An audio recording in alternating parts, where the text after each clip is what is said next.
Senhoras e senhores telespectadores da TV Otimista, senhoras e senhores internautas do blog do Edson Silva, começamos agora o nosso programa de hoje dizendo que, concluídos os trabalhos da Comissão Parlamentar Mista de Inquérito, a CPMI, que concluiu pelo indiciamento de 61 pessoas, dentre elas o ex-presidente Jair Bolsonaro, responsabilizadas pelos deputados federais e senadores integrantes da CPMI como responsáveis pelos atos de vandalismos ocorridos em Brasília no dia 8 de janeiro deste ano.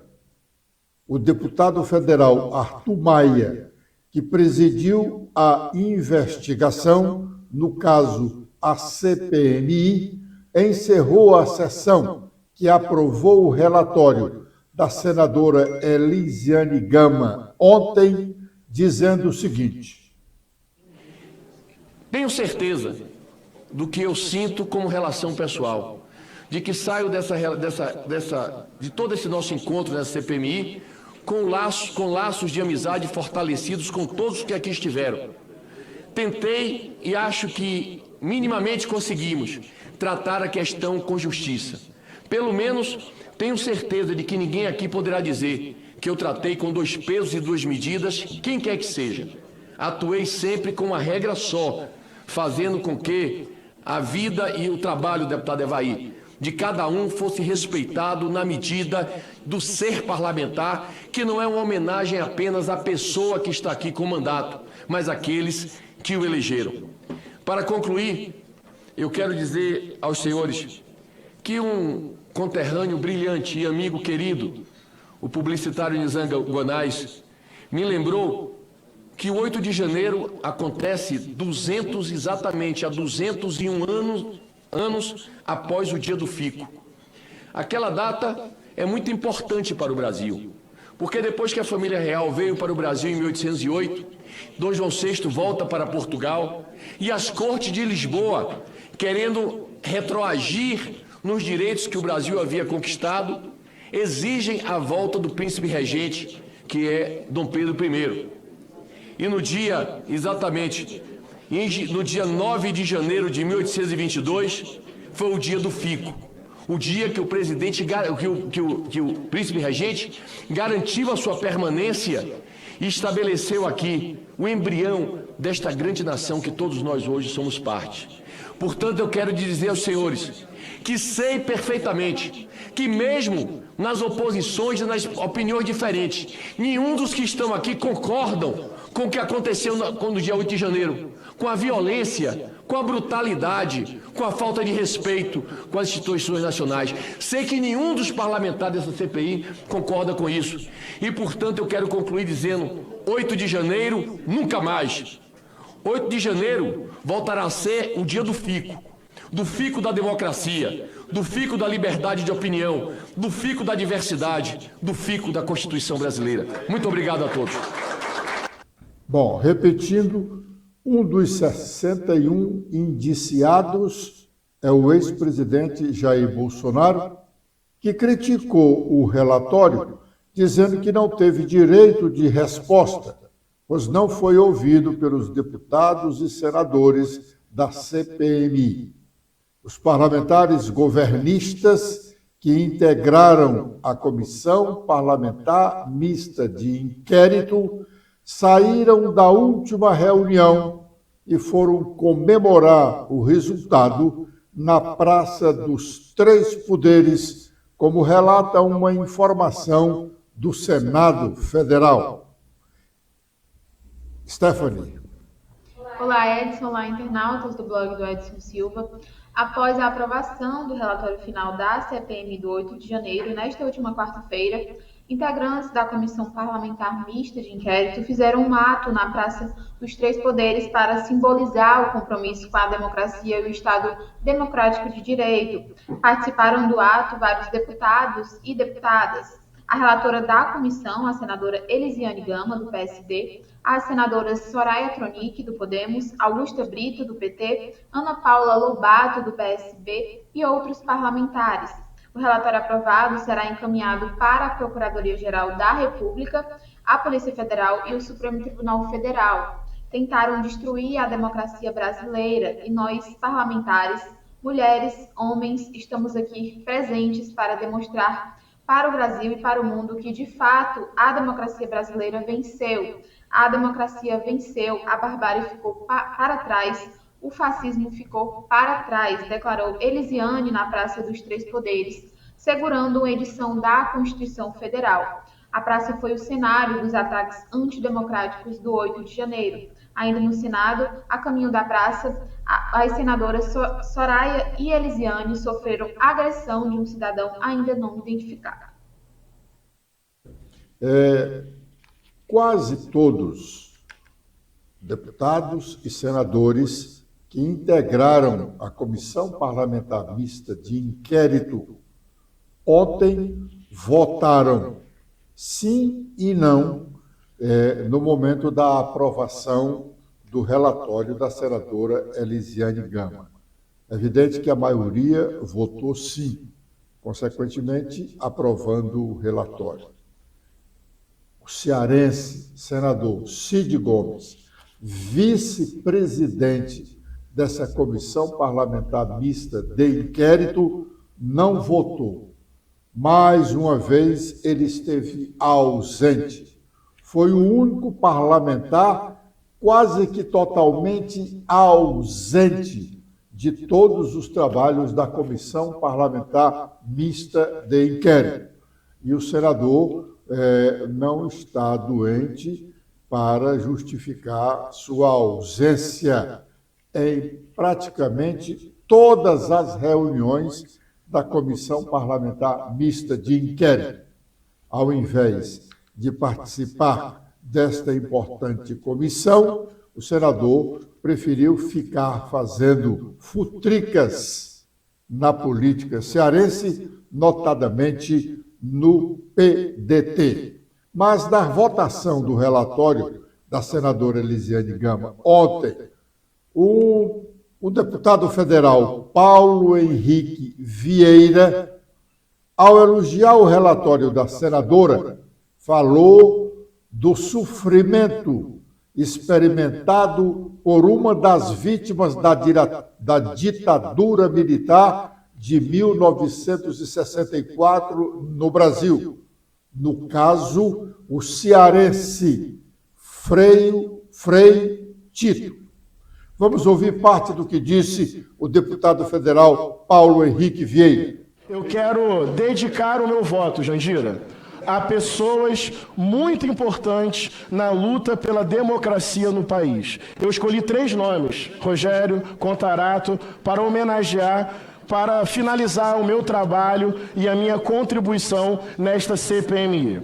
Primeiro nome, Frei Tito de Alencar Lima, um religioso seminarista que foi preso e torturado na ditadura civil-militar, num contexto em que a religião é tantas vezes mobilizada e manipulada para o ódio, para a intolerância, para a violência, para o preconceito, para o desprezo diante do sofrimento humano, o Frei Tito de Alencar Lima faz parte da minha memória, faz parte da minha história, faz parte da minha formação pastoral e da minha concepção de mundo. Um jovem, um estudante, um seminarista, um discípulo do Jesus crucificado de Nazaré, alguém que lutou contra a ditadura e eu, mais uma vez falo, preso e torturado pela ditadura. Eu dedico o meu trabalho e o meu voto ao Frei Tito de Alencar Lima, que traz essa dimensão de uma religião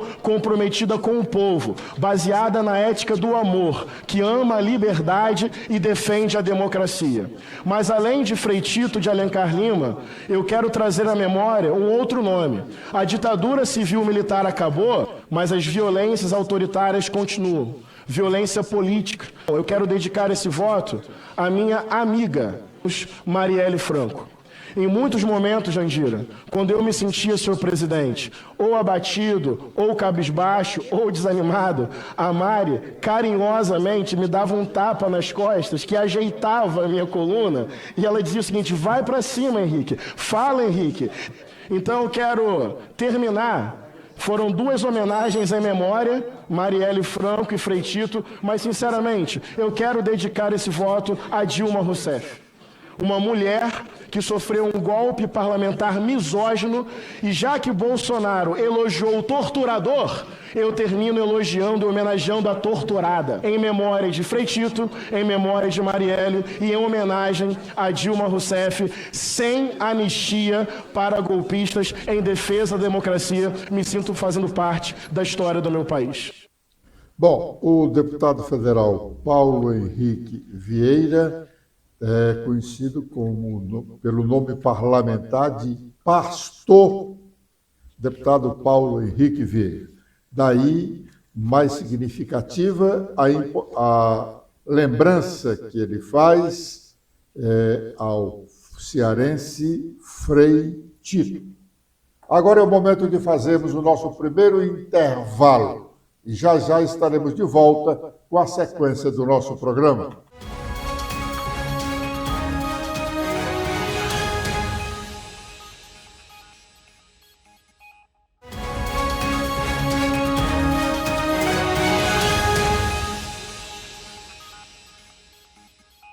O deputado federal Mauro Benevides Filho é o coordenador da Frente Parlamentar Mista em defesa da reforma tributária. Ontem, após a instalação dessa frente parlamentar, o deputado cearense divulgou um vídeo. Vamos ver e ouvi-lo. Também há mais de 35 anos aqui no nosso país, é um tema complexo, é um tema que envolve conflitos de interesses e a gente precisa ter muita habilidade para poder fazer essa convergência, como já se tentou fazer aqui na Câmara dos Deputados. Essa é uma matéria que já foi aprovada, apesar de que a ênfase que se foi dada foi na reforma do consumo, apesar da gente ter inserido alguns pontos em relação ao patrimônio, mas a grande transformação, com certeza, vai ser quando nós discutirmos também a reforma sobre a renda, para que a gente possa, aliás, os países mais desenvolvidos, eles têm muito mais na renda e do patrimônio, a sua maior busca de receita do que propriamente a receita sobre consumo, diferentemente aqui do Brasil, onde 49% do total da sua receita é realmente centrada no imposto sobre consumo. Talvez daí a razão da gente ter iniciado com essa modificação pela legislação complexa, que se transforma todo dia. Eu, como secretário da Fazenda, me lembrava, Bongás e o Raul sabe também disso, o Júlio César, regras constitucionais, leis complementares, leis ordinárias, decretos, instruções normativas, portarias, uma parafernália de legislação que até para o empresário ter condições de acompanhar esse processo e que se renova, né, a cada semana, são advogados, são contadores, isso encarece o processo produtivo brasileiro, isso torna as empresas menos competitiva, inclusive pelo mundo afora. Portanto, são vários fatores e aí que precisam ser, por um sistema tributário justo. Estou vendo aqui manifestação em relação a essa questão. Muito obrigado pela presença de vocês. Então, eu abro aqui dizendo que nós vamos fazer um trabalho muito intenso. O Bongás aqui já apresentou, com o sistema tributário, menos desigualdade e mais democracia. Isso é uma outra conotação que a reforma tributária também vai ensejar no decorrer desse período. Lembrando, para concluir, que a reforma tributária, esse texto constitucional, ele é só o começo, não são vamos dizer assim, os realces que nós queremos fazer do novo sistema tributário. Mas não esqueçam que nós vamos ter leis complementares, onde nós vamos discutir toda a regulamentação desse regulamento que está sendo estipulado pela novas regras constitucionais, e eu espero, portanto, que a nossa atuação no decorrer inteiro do exercício de 2024, também, não só agora, a gente possa prestar ao Brasil um novo momento do tributo, um novo momento de expansão econômica, de justiça tributária, que é que com certeza todos nós desejamos para o nosso país. Bom, agora é o momento de sabermos quais as nossas manchetes. Letícia.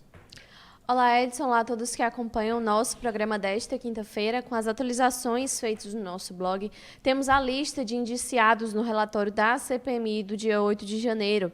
O documento apresentado na última terça-feira traz ainda indiciados integrantes militares do governo Bolsonaro próximos ao ex-presidente, como o ex-ministro da Casa Civil da Defesa e também o general Braga Neto, entre outros.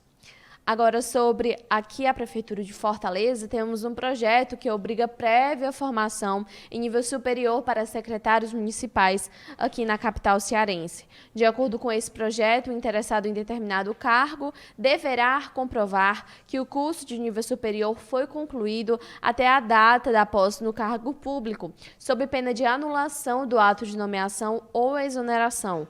Os secretários e secretárias executivos em exercício que não estiverem enquadrados à exigência da proposta de lei deverão ser exonerados em até 30 dias da data da publicação dessa legislação. Deputado estadual Antônio Henrique lamenta a situação do PDT e pede que os pedetistas defendam a gestão do prefeito Sarto. Conforme informou o atual presidente do partido, André Figueiredo, apoia o nome de Sarto à reeleição, que seria o candidato natural da sigla para a disputa no ano que vem. No entanto, ressalta que membros do PDT defendam que outro nome seja indicado. O governo aqui do estado do Ceará precisa de dinheiro do Ministério Público Estadual para restaurar o Museu do Ceará. Antes, ele havia tomado emprestado dinheiro da Previdência do Estado.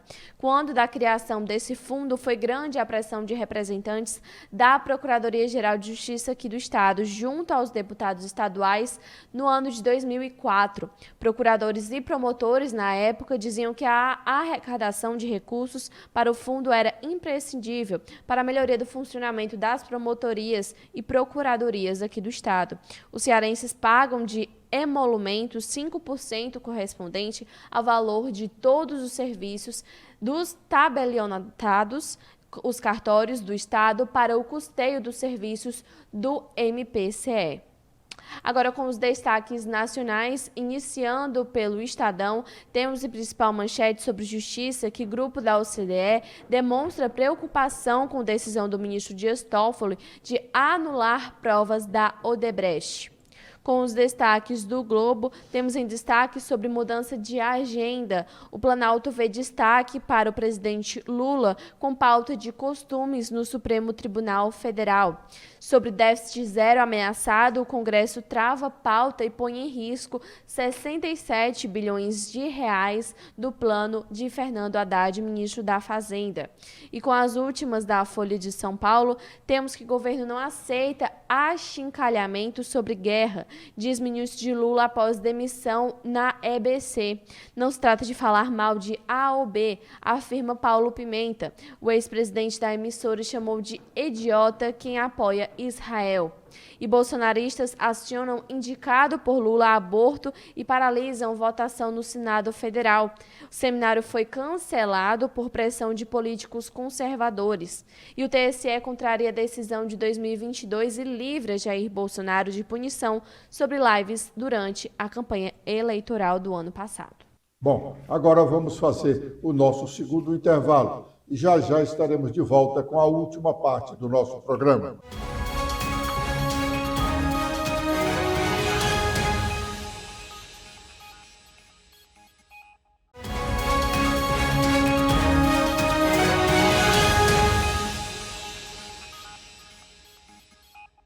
O senador Paulo Paim, na Comissão de Constituição e Justiça do Senado ontem, apresentou o seu relatório, que foi aprovado, alterando a lei de cotas. Vamos ouvir parte do que ele disse sobre a lei de cotas. Presidente, no longo das falas de todos os senadores, cada um expressou seu ponto de vista e assim é a democracia. E assim a gente aprendeu a respeitar esse caminhar. E nessa visão, presidente, eu tenho também um enorme respeito pelo senador Eulio Visto. E uma das questões que ele perguntou diretamente a mim, por que a lei era permanente, se nós entendemos que pode ser revista todo ano e, na verdade, atualizada de 10 em 10 anos. Eu só queria dizer, meu grande amigo, e é um dos parceiros nessa caminhada, o Eulio Visto não é contra a política de cotas, que eu me lembrava que nos Estados Unidos houve a política de cota durante 60 anos.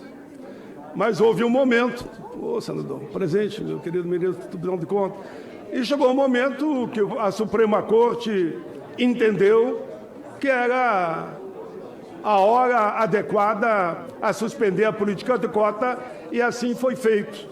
Eu só diria a ele que tem lógica o que ele fala e que, nesses momentos dessa revisão, nós poderíamos também chegar na hora de acabar com a política de cotas. Porque eu digo sempre, presidente, que política de cotas não é para toda a vida de todos. Ela é transitória. Por isso que tem essas revisões, agora uma vez por ano, e mais propriamente dita em 10 anos. E eu espero, senhor, sonho, senador Rogério Maguimba, sonho muito, que daqui a 10 anos a gente venha com uma reunião e dizer, no Brasil não precisa mais de política de cotas, como foi nos Estados Unidos. Bom, nós ouvimos aí o senador Paulo Paim na apresentação do seu relatório sobre alterações na lei de cotas. É uma lei que continua recebendo críticas de vários setores da sociedade brasileira, mas tem dado oportunidade a muitos brasileiros, especialmente negros e pobres, que hoje estão na universidade ou dela já saiu exatamente por ter sido beneficiado pela lei de cotas. Acredito que o Brasil ainda vai precisar ter uma lei de cotas por mais alguns anos, porque ainda não há o entendimento pleno necessário de igualdade entre as pessoas, sobretudo no Brasil, onde as desigualdades são incontáveis. Dizendo isso, nós estamos chegando ao fim do nosso programa de hoje, prometendo estar de volta amanhã neste horário. Letícia. Eu também faço meus agradecimentos a todos que acompanharam o nosso programa de hoje. Espero revê-los amanhã. Até lá!